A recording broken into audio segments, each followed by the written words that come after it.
What's up, guys? It's Josh from Cardfight Empire here today with one of the Bushiroad Jacksonville top 8. Hi guys, it's me, Adam Mejia. I got top 8 with Altmile Brave. Swag. All right, awesome. Well, why don't you go into a little bit about how you like the event and what you thought about the event, how well it was run, and things that happened, things on your mind. In comparison to last Bushiroad event that I went to in Atlanta, it was much better run. The Atlanta event was really crazy. A bunch of shenanigans going on with the judges, how they interacted with the players, and then some players kind of got screwed out of topping, or they just got down paired, and the judges really wouldn't do anything about it. And they also cut rounds last time. Where this time around, they didn't cut any rounds.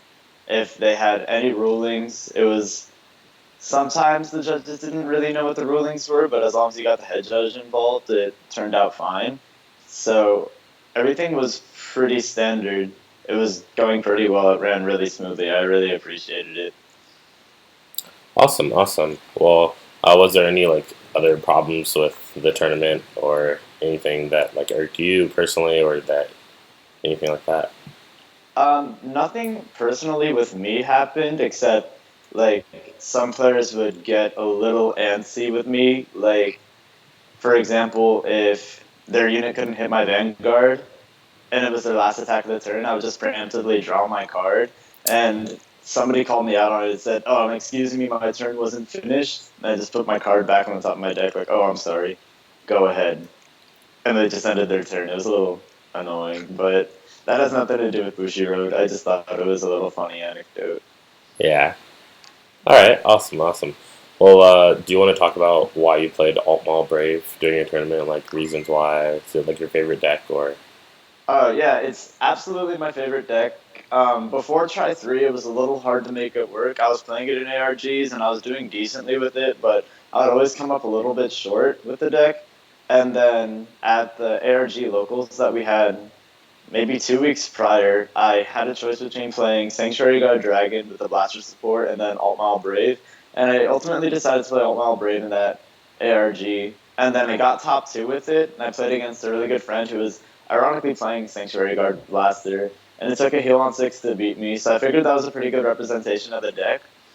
And if I was able to get that far with the tournament against somebody that I consider to be very competitive and almost win that tournament, I figured I could take it to a regionals and top 8 with it. And I saw somebody in Texas top 8 with it with a build that I don't necessarily agree with, and I wanted to see if my build could make it that far. So when I got top 8, I was pretty satisfied with it. Oh, awesome, awesome. It's kind of sounds like you were trying to take your build to the next level type thing. Yeah, You're like, I saw this player do it. Let's see if I can take it to the next notch or whatever with yeah, my build. absolutely. But Um, I didn't make top 4, unfortunately, so I guess yeah, it's even at this point. fair enough. You guys will have to maybe meet up and fight it out one day. The true alt Yeah, mall brave player. yeah, no Um, problem. all right, awesome. Well, do you want to talk about your matchups from the day, uh, all of your rounds and stuff? yeah, absolutely. Round 1, I played Mega Colony Machining, and I'm kind of not gonna lie. I saw him shuffling his deck, and at the bottom of his Gzen, I saw a Parasphere, so I knew it was Mega Colony. And for the small risk that it could be machining, I kept 2 grade 3s in my hand before Mulligan, and then shuffled my deck. And then I opened with 3-3-1-2-2. And after he stunned my Vanguard, I had another 3 to re-ride. And so I was able to win the game off that pretty easily because the deck doesn't do anything besides stun your Vanguard. Now, game 2, I played against Gold and I sacked him like crazy. I double crit first straddled. He was already at 3 damage and it was over by then. Round 3, I played Nubatama, and that guy was pretty good actually. He actually advanced to day 2 after taking an L round 3 from me. But he was playing it really well, and then on his last stride turn, he got a crit while I was at 3 damage, but I had PG'd his Van, so he had the choice to either attack my Vanguard with his rear guard that had a crit on it, or just leave it, and he decided to attack me, and I knew that with only 7 cards in hand, which is Nubatama's biggest problem, is that they always end with only 7 cards in hand, Right. Is that after if I had image. Yeah. Um, if I had 3 counterblasts, I'd be able to take him down. So he gave me the 3rd counterblast, and I went into transcending, and it was just too much for him to deal with. Round 4, I played against Dimension Police, and I lost a dice roll, so he went first. And as soon as he flipped over his Vanguard, I saw he wasn't running Die Hawk, so I felt a lot less threatened, and I was able to get. I got first stride and just pushed him in. He healed on 6, but it didn't matter because he top decked another heal trigger, so he would have double healed.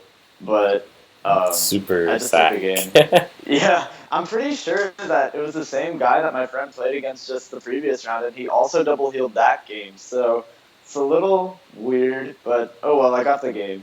Round 5, I played Sunflowers, and I wasn't very familiar with what the deck did, and I was also kind of breaking, but the guy played it really well, so I'll give him that. Like the Neo And I Nectar just, Ronnie Marzuka build, yeah, basically. yeah, my brother plays Neo Nectar, but he plays the Enos build, so I wasn't very familiar with what this guy was doing. But I took that L.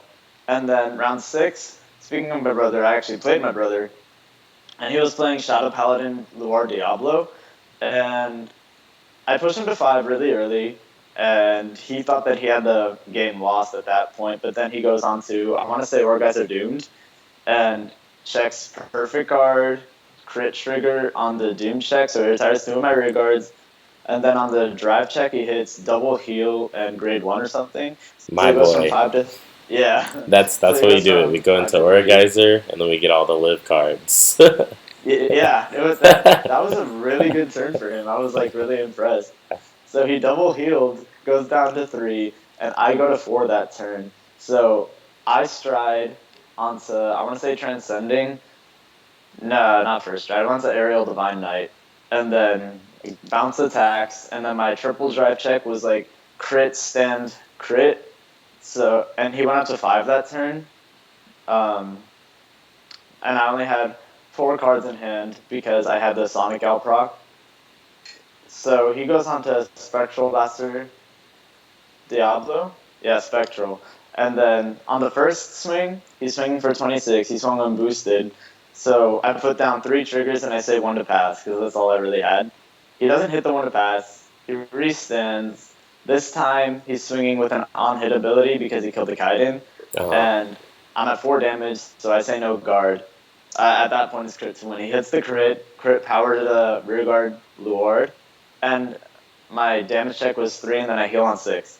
So I go up to 16, and then the on-hit ability didn't really matter at that point, and I was able to guard the last attack. I top deck a crit trigger, and I used Altmile's Ride Face skill to call it, give it plus 4k, and I knew I was out of stand triggers at that point, so I swung Vanguard first, and I was able to make a 21k column with a crit, and the stand trigger behind it, and then I had a grade 3 Altmile on the left side. So I swung 11 to Van. He gives me 2 to pass. First try check was a crit. And looking back at it, that was kind of a misplay. But then I hit the second trigger, so it's not a misplay if it works. Fair enough. If it works, it Yeah. was calculated, right? Yeah. All planned. I knew I was going to hit the second trigger. Yeah, but that went pretty well for me. Then round 7, I played against 12 stand no seal, and this dude sits down. He's like, "You're here to get revenge for your brother, aren't you?" And I'm like, "Oh yeah, you're that guy." And so immediately I knew he was running 12 stand because my brother had given me a heads up on it. And he was like, "Yeah, I'm just here to play White Schwartz. I might as well give you this game." And I was like, "Yo, I'd really appreciate it. That'd be cool." "No, you could just kill me." And I was a little upset because I wanted the free win, but oh well, we go into the game and he's pushing me in so hard, but on one drive check he hits a heal stand, and so he goes from 5 to 4. So I'm going from 4 to 5, but because he healed, I was able to heal on my damage check. So I was like, oh, okay, I can take this broken heart now. And then I heal again. I'm like, Yeah, the game got so much easier from there, so I was able to take the W. Then, so at the end of day 1, I go 6-1, and I'm able to relax, just enjoy myself. That night, we all just talk about it. It's like, okay, the best chance at the top here in our room is me. So we go into day 2, and I remember that. And it's funny because right before my first game, I was like, I want the mirror match so badly. These decks are so bad. So I Mm. get the mirror match, and this dude heals on 6 both games, and I'm like, dang, it's got to be the build. You got what you wanted, but like not what you wanted. Yeah. Like his build just makes him heal on 6 both games. It was pretty funny because he just drops his entire hand to guard my last attack, and I'm like, what? This is excessive. And then I hit a stand trigger. He's like, oh, why'd I do that? And then I swing and he heals. I was like, dang. But oh well. And then he I he lost built game he 2. built his deck defensively. Yeah, very obviously. He just knows he's gonna heal. It was incredible. But yeah, that was fun. So I was a little upset that I lost the mirror. That was the one game I thought I couldn't lose. But oh well. Round 9, I go into it playing against a very skilled Night Rose player. He pushed me in pretty hard. Game 1, I sacked him, and he never even got to stride because I just keep rewriting the 2, which is why I play 15 Gotcha. grade 2s. Game 2, I G assist. I double heal, but it wasn't enough because Negrobone just keeps bouncing attacks. It's a little insane if you use the combo right, and he knew what he was doing, so it was fine. Game 3, the game lasted a while. He didn't expect me to generate as much hand as I did because he left me with 1 counterblast, so I just Brave Lancered and drew a bunch of cards that turn. And then he kept on using Night Rose's GB2, so he didn't have any Soul for Gash, and he had 2 cards left in deck. So I go on to Transcending, and he gives me 1 to pass. And my draft check was like crit stand, or crit heal stand, something like that. But obviously after the crit, I put everything on Vanguard, and he just died because he heals on 6, but he decks out. So it was a double KO. And then round 10, I played against Shadow Paladin Diablo Luard again. And it was good that I played against my brother round 6 because I didn't really know the matchup at all. But after seeing that matchup, I was really able to, um, I guess, adjust my playstyle based on what I learned. Right. Like there. So I guess like the nearest example that I can make to that is there was like a player that I played day 1 and day 2. Actually, 2 players that I played like day 1 and day 2, and then it like helped me like even though I won one and I lost one, like it helped me going into like later when I was in top 8 against them, like doing a different play to like alter so that they wouldn't get as much advantage and it wouldn't be as hard to beat them. yeah, exactly. It's just like you said. And because I had played my brother day 1, it gave me a whole new strategy on how to beat the deck. Unfortunately, game 1 I didn't really get to test it because I G assisted to 1 and 3. Yikes. That game was just rough. So I immediately took the L. Well, I Game, hope you're in Brave that game. yeah, yeah. That's an easy way to get in Brave. Just G assist twice. You'll always be in Brave. It's strategically G assisting. Unfortunately, it didn't work out that way though. Game 2, I G assist again, but I G assisted to 3 this time and I had to stride fodder so I could get away with it. And then I first tried Aerial Divine, but I have the Solomon and I just keep bouncing attacks, and he didn't have the hand to deal with me because I strode first. So that was nice. Game 3, I opened with 3-1-2 and then 2 triggers, and then my draw for turn was a trigger, but I told myself, as long as I don't G-assist, I think I've got this game. And then, as long as I believe in the heart of the cards, my deck started responding to me. I low-key believe in the heart of the cards. I'm telling you, it's real. But, uh, um, so as soon as I started believing in my deck believed in me. And after I said, let's go, my next draw for turn, Hope Song Angel. And I'm like, oh, okay, cool. Let me just ride a regular 2 because I don't want him to attack a rear guard to avoid giving me counterblast. Mm. So I just ride the Albion, swing at him, and he takes it. So he goes up.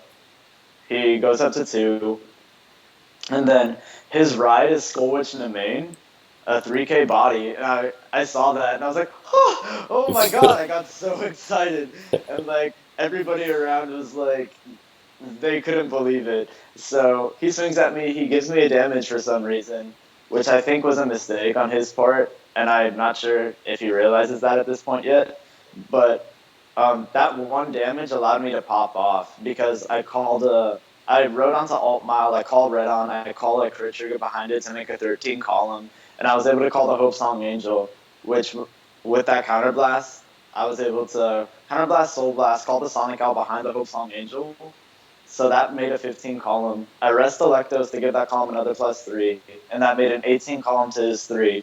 And then I had a 13 column to his 3. And my Jeez. Vanguard was going to be swinging for 16 because of the Belinus. Right. So he took 4 damage that turn, and yeah, it was pretty over from that point. So at the end of the day, I finished 8-2, and I just buried my head in my arms while they were calling top 8, because I've been stiffed before from Bushiroad events, so Yeah. I Last wanted year this time to be different. at Atlanta Regionals, I literally got ninth place. So I know how you mean. What you mean? Like after they Yeah. did the whole like we're gonna have 9 rounds and then they cut the rounds to 7, and then after the 7th round they like announced it, and all my friends were like, "Oh, you gotta make top 8, Josh." And then literally they were calling the names, and we were like, "Where was I?" We looked at the standings, ninth place. I was like, Oh "Oh, my this goodness. feels so bad." I'm sorry. Yeah, I got 18th place at that event after going 6-1. I was a little upset they cut the 2 rounds, but Yeah. oh well, life. So eventually I got mine, and they called my number out for 5th place. I jump out of my chair, and my friends were so happy for me. I ran up there, grabbed my bat, and yeah, I was ready to roll. Awesome, awesome. Do you want to go into your top 8 match a little bit? Uh, yeah, so top 8, I played against really, well, okay, he's a friend. Um, his name's Avani Grant. Very skilled Bermuda Triangle player, probably the best Bermuda Triangle player I've seen in the Southeast region. Um, and he's got a lot of hate going around him right now. I just want to let you guys know he doesn't stack. He's not a good guy, but he doesn't stack at all. He's very good. And in our match, game 1, he pushes my shit in. I'm sorry, I probably shouldn't say it. He pushes me in, You're good. and I lost that game really, really hard. Game 2, I was able to get a bunch of early advantage. He doesn't have the Celtic, so I didn't really care at that point. And then my first stride, I think I ended up winning on that first stride because he didn't have the G guard, so and he wasn't on Garnet, so he wasn't able to boost his van. Now game 3 was really back and forth. At one point he goes on to Vert, and he only gave me 1 damage that turn because he was a little afraid of what I could do with more. So I said, okay, you only gave me 1 damage. That's fine with me. I have the power charge right here. I'm going to go Brave Lancer. And so I go onto the Brave Lancer. I retire the power charge, bind pretty much my entire hand, and then I swing with the Brave Lancer while I already had a Stand Trigger and a Sonic on the field. And with the Brave Lancer, I called 2 more Stand Triggers and a Hope Keeper, which is the Brave Perfect card. And so he was able to block everything because he was on Garnet at that point, and he got his Vanguard set at 21k base, and Brave Lancer doesn't produce high numbers. But because I did that, I was able to untap 2 damage from the Sonic Owl, draw 3 cards off the Stand Triggers, draw 4 cards in total because the Sonic Owl also gives me a card, and then the Hope Keeper went back to my hand, so I plussed about 8 cards that turn, 9 cards because of Power Charge. So I plus 9 cards that turn, which was Yeah, really, that really combo nice. is like something that I feel like a lot of people, which is like something that makes your Brave deck special because I feel like a lot of people wouldn't think about that. And like when I thought about it, I was like, that's broken. It seems like Yeah. this is retarded. Yeah, a lot of people don't really think about power charge. They think it's just the bad player's tech, but if you integrate it with the rest of the support, I think Brave Lancer just because becomes infinitely useful if you think about it that way. Because a lot of people think of Brave Lancer as this aggressive card, a finisher, because of the discard cost. But no, Right. I think it's a very good recovery card. And that was my whole thing with it. Honestly, when I was doing my my future fight series, like which teaches people how to use like the newer decks, is like I was like looking at the card when I was building the deck like on my own before I recorded the video for like the longest time. I'm just sitting there. I'm like, I don't like this that I have to discard my whole hand just to get 3 units off of this Yeah. card, and I couldn't figure out like a way to make it work, but you did. So, Yeah. definitely congrats on that. Thanks. Even though it was a good play, um, he he went on to Vert again, and he was able to build a bunch of hand. And then my next turn, I went Transcending, and ultimately I misplayed because I didn't count my grade 2s. So by the time I swung with Solomon, I realized I only had 1 grade 2, and I chose to whiff that skill because it was more beneficial for me to call it with the Transcending as opposed to the Solomon. And then my drive check was like 3-3-1, and I couldn't block Olivia at that point. But it was a good game nonetheless. Yeah, I remember that's like literally the exact point where I like looked over at your game where you attacked with Solomon and you were like, search deck, and then you picked up your deck, and you're like, oh, and then you literally just was Yeah. like no call, and then I was like, okay, he must have like one grade two. I was hoping that you didn't have zero, and I was like, that would be Yeah. terrible, but like then you called off alt mile, and then I think you checked like alt like new alt mile, and then a grade one. I was like, no. Yeah, it was pretty rough. I was like, "This is my time. Let's go, power of friendship." I hate friendship. It doesn't work. Fair enough, fair enough. Well, do you want to get into your deck build? No. Yeah. There, can we change the angle so I can show people my strategies? All right. Is that a good place? Yeah, maybe a little above. All right, seems good. Sweetie. All right, cool. What's going on, guys? The starter that I ran was Knight of Discipline Electos. I think every Brave player has switched over to this guy. So his active ability is pretty clutch. Brave, you rest him, you give 3k to a unit, but what you really run him for is the GB1 auto skill. At the beginning of either player's battle phase, you counterblast one, pop him in soul, and all Brave abilities are active until end of the turn. So he combos well with, well, literally the entire deck, which is why I run him. Grade 3s, we have 4 of this new beautiful guy, not a Heavenly Decree Altmile. His right face skill is phenomenal. You call out a unit, give it 4k, and then his right face skill is phenomenal because you don't have to target the unit that you call to give the 4k. You can stack 4ks onto the unit. So you can get Hope Keeper from 8 to 16, and then you stack the powers from the strides, and units just get so big. Really nice. And it's free. Doesn't cost counterblast, unlike this asshole. He's pretty cool, though. I only run him because he has the Altmile name, but he's SP and then SGR, so that's, I think he earned his way just based on rarity. We've got 4 of the Solomon. I think every Brave player is running 4 Solomon, so that's pretty standard, nothing special here. But he's very good. He just keeps bouncing attack, extending plays, and he gives plus 2k to a unit, which a lot of the time that makes another magic number. And he gets plus 3 in Brave as well. 3, Hope Song Angel. I've seen a lot of people opt out of playing this card because of Albion's Counterblast Soul Blast cost, but I feel like that magic number of 5 in total of him and Albion, as long as you run that number, you can run this guy. And a good friend of mine showed me that rewriting the tune and controlling the stride game is very important.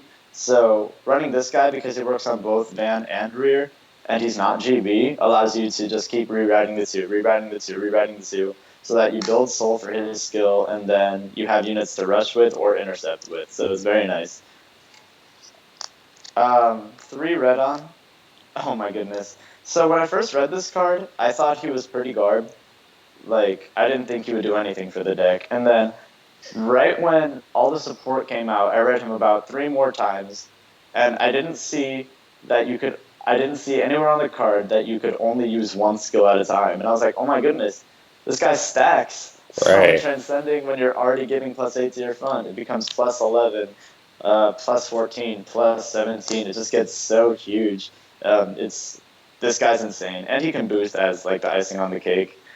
And another guy, I knew this card was going to be really good when I first read him on like Red On, but like, in my opinion, Knight of Encouragement Albion was the turning point for the deck. They gave us another unit that could call out another attack without a boost, and he calls any Brave unit, which is a nice little twist on it, because at points you will run out of grade 2 targets, but then you can just call it the grade 3 Altmile with this, and if you're only giving plus 6 to your front with Transcending, that's a 17k attacker, and if it hits, it's nice if it can pop back. Generally, they won't let that attack hit because they're at 5 damage, but that's always nice. So I ran 2 of him, and then 2 Benon, only to call out the power charge, and early game he creates a 14k column, so it's just more early rush, and if I call him early game, he's just dead, so I intercept with him. Because I don't really like keeping grade 2s on the field unless they're important, like Red On or Slayman. And then my tech at 1 is Knight of Cast. This girl won me so many games day 1. I think one game I was able to boost the column up to 55 with this, and oh my goodness, it was just absolutely insane. He only had like a G guard and a 10k in hand, and luckily this guy, or gal rather, she can be whatever she wants. She boosted it up to 55. It was pretty nice. Now, grade 1s, I think every Altmile Brave player is playing some variation of Sonic Gal. Don't know the exact number that everybody's playing it at, but I think 4 is very, very good. You can abuse this card. As long as they see Brave at the end of the turn, you can put them on standby, and you can countercharge to draw for it, and then countercharge to draw for it. As long as they see Brave at the end of the turn, they will proc. That's something that I learned while I was in tournament. So it was very, very good for me. And then you can just countercharge to draw, and then counterblast to get the perfect cards back, and then countercharge to draw again. It's very cool. 3 Stride Fodder. I'm greedy. So I'm only playing 6th grade 3s and 3 Stride Fodder. Yeah. Greed. Van Greed. Van Greed. 3 perfect cards. Another way that I'm greedy, and I'm going to get a lot of hate for this. I honestly don't believe that if you have a search mechanic for your perfect cards that you need to be running 4. You just get it out with a Benon, you get it out with the Albion or with a Brave Lancer, and you just pop it back to your hand. You can basically control whenever you get the perfect card, because let's be honest, guys, we don't need a perfect card every single turn. It's not necessary. So when I'm in a pinch, I'll get the perfect card. When I don't need it and I want the damage, I'll just leave it alone. Yeah, I So, think the only way that I would ever argue that is if you have the unflip PGs oh yeah, in I your deck. agree with that. So Yeah, okay, that's another thing. A lot of people were running Holy Knight Guardian as opposed to Hope Keeper, but I think that as long as we manage our counterblast with the Sonic Owl, it's not necessary. But I could see the argument for running it.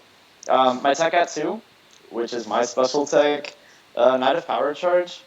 Now, I see some Brave players using this card, but I feel like they're underutilizing it. This card is ridiculously good with a Brave Lancer Dragon, where you just bind your whole hand and you just call out a bunch of recovery units. And not only that, if you don't have the counterblast for Electos, you just use this guy instead, and you still get your Sonic Out procs, you still get all your Brave abilities off, and you draw for him as an added bonus. So he's really good. Now, as far as triggers go, you got to run 4 Elaine if you're running any other heal trigger. That's why you're not healing on 6. She works tremendously. Aichi taught me something. So she's pretty cool. 3 stand. A lot of people are running 12 crit. I don't like 12 crit only because when you're bouncing attacks, people are usually already at 5 damage anyway, so the crits do nothing for you at that point. As long as you generate more attacks when your units are usually 22, 26, that's added pressure to your opponent. So this is very good. And then more recyclable triggers. Since I draw so many cards, eventually I'm going to draw triggers. And if I could just place it and put it back in the deck, it's very nice. And then for the Altmile crit, it's pretty standard. 3 of the Trial deck crit because I like the art a lot. And then 2 of the promo Jewel Knight crit that just came out in the set just because she's pretty. So 9 crit, 3 stand, 4 heal. Yeah, I was about to say, holy crap, those Jewel Knight crits are hollow. I didn't know that those existed. Yeah, they just came out, and I was like, oh my goodness, good luck. Unfortunately, I couldn't get 2 more, but oh well. Now to get into my strides, we play 2 Brave Lancer Dragon. You can opt to play 1. Honestly, it's probably the right decision to play 1 because I've never gone into this twice. But against the Link Joker matchup, it's very good because if they're on Alter Ego, you just call out a bunch of units that bounce off the field with this card, and then you have no board to lock, and they just get really tilted because of it. They almost just scoop at that point. They're like, you got a bunch of attacks off, and you don't have a board? Oh! Yeah. Yeah. MVP of the deck is Transcending the Heavens Altmile. This is probably my favorite card in all of Vanguard, and I had to get 2 of him SP. So I would say that 8 out of 10 games I'm on this card when I'm winning because he just gives so much power to the front row. He gives 8k to the front, and he calls you and gives that unit 5k, and it just combos well with the rest of the deck. It's very synergistic. Then for Aerial Divine Knight at Altmile, people have cut him down to 3 for some reason, just to go into him once and then flip him with Transcending. But I think if you're running 4 of him, it gives you more options, and also plus 8 to the front as opposed to plus 6 to the front actually does matter. Because Albion would only be 15 at plus 6 to the front, but if you're giving plus 8 to the front, it becomes 17, so that's a number, and that 5k guard would could change everything for your opponent. Now, I opted out of playing Luminous Hope Dragon to play 3 Blazing Sword Fives or Fides, however you want to say his name. He's absolutely phenomenal. We have 1 SP for good luck, but he's really there for Nurse of Broken Heart or Sacrifice Messiah, in case I want to pop something. And honestly, I think that if you're playing Luminous Hope Dragon, that the opponent can just perfect guard your turn and just basically end your entire turn, and then you have no setup for later in the game. So he fixes that problem. And if you call a Brave unit, you draw for it. So it's really cool. Standard wants a Breeze, then 1 Dismal because Dimension Police is a thing, and I'm really sick of Laurel. They should ban that card, by the way. Yeah, I agree. Then we have 2 of the Brave PG, not PG, 2 of the Brave G Guardian. Its skill is when you Soul Blast 1 and you're on Altmile Vanguard, you get +10 shield, and then an extra added bonus if you're in Brave, it gets +5. So it's a 41k guard. So it just says, we don't like Nubatama, so we're just going to destroy this deck. And then 1 other Fighters Collection G guard, +5k when you have a grade 2 rear guard. So it's pretty nice. And yeah, that's my deck. Well, awesome. Do you have any, like, I guess, like you said, your favorite card was Knight of Power Charge, right? Like, you talked about the Knight of Power Charge combo with Brave Lancer a lot. Yeah. Would you say that that's, like, the play that carried you through most of your games? Yeah, actually, I'm not going to lie. So, I think that was a surprise factor in my deck. They saw the Power Charge, but I guess they thought that it was just a backup plan, and they would only leave me with 1 Counterblast, thinking that it was a huge counter to me. But in all honesty, if you're leaving me with 1 Counterblast, I feel much more comfortable because if I have the Power Charge, we'll just go into Brave Lancer. And most people will just call aggressive units, like I said before, but if you're calling recovery units on the Brave Lancer turn, you're going to draw so many cards, basically thin your deck, 3 units that you don't want to be drive checking, and then on your next big turn, all your drive checking is triggers, because that's basically all that's left in the deck. Well, awesome. Did you want to switch back up to your face cam and then give me any shout outs if you have any? Yeah, we can do that, as long as my cameraman is done eating his meal. Okay, you switch the angle, please. Hey, yo. As far as shoutouts go, we've got Team PPG, which consists of a lot of my really good friends, Eric Zarita and my brother, Xavier Mejia. They're both phenomenal players. The players that I played day 2, I genuinely believe that any one of them could replace me in top 8, so sorry it didn't go your way, guys, but I guess the heart of the cards wanted me there, so congrats to you guys anyway. And then huge shout out to my friends at Cool Stuff that also made top 8 with me. We had Zavani Grant and then Christian Sanchez at our locals and Cool Stuff Hollywood. So we're representing. Good job, guys. Royalties. All right.